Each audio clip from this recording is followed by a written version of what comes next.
अस्सलाम वालेकुम। मैं आपको जना टिप्स में शामिल कहती हूँ, जहाँ आपको मिलेंगे घरेलू टोटके जो आपको खूबसूरत ही नहीं सेहतमंद बनाने में भी मदद करेंगे। तो देर मत कीजिए, अभी हमारे चैनल को सब्सक्राइब कीजिए और रोजाना न्यू अपडेट्स हासिल कीजिए। शुक्रिया। इंशाल्लाह हमारी हर नई वीडियो आपके लिए बहुत मुफीद साबित होगी। आज मैं आपको बताऊंगी बंद गोभी के फ़वाइद, ग़िज़ाई अज्जा और विटामिन।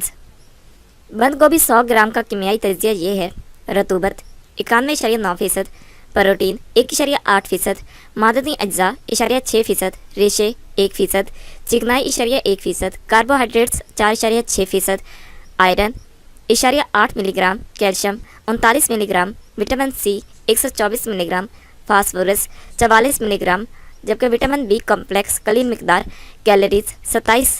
तिब्बी फ़वाइद और इस्तेमाल। बंद गोभी कब्ज़ कुशा और कदरे पेशाब आवर है, खून की खराबी को दूर करती है। क्योंकि इसमें नशास्ता और शक्कर नहीं होती, इसलिए ज़ियादतीस के मरीज़ के लिए बहुत मुफीद है। ये बलगम को बनने से रोकती है और मसूड़ों के लिए भी बहुत मुफीद है। सफरा और फसादे खून के मरीज़ों में इसका इस्तेमाल फ़ायदेमंद है। बंद गोभी का जूस छोटी आंत के अल्सर का माजाती इलाज है। स्टैनफोर्ड यूनिवर्सिटी के डॉक्टर ग्रांट चुनय ये दावा करते हैं कि उन्होंने मैदे के अल्सर के शिकार मुतअद्दिद मरीज़ों को बंद गोभी का जूस देकर इस मर्ज़ का अजाला हुआ है। इसकी तफसील बयान करते हुए उन्होंने कहा कि इस जूस में एंटी अल्सर जूस यानी विटामिन यू पी शफा का बायस बनता है। ये ऐसा विटामिन है जो आग पर पकने से ज़ाया हो जाता है। अल्सर के मरीज़ को रोज़ाना 90 से 180 ग्राम बंद गोभी का जूस दिन में 3 बार यानी सुबह, दोपहर और शाम को खाने के बाद पिलाया जाए।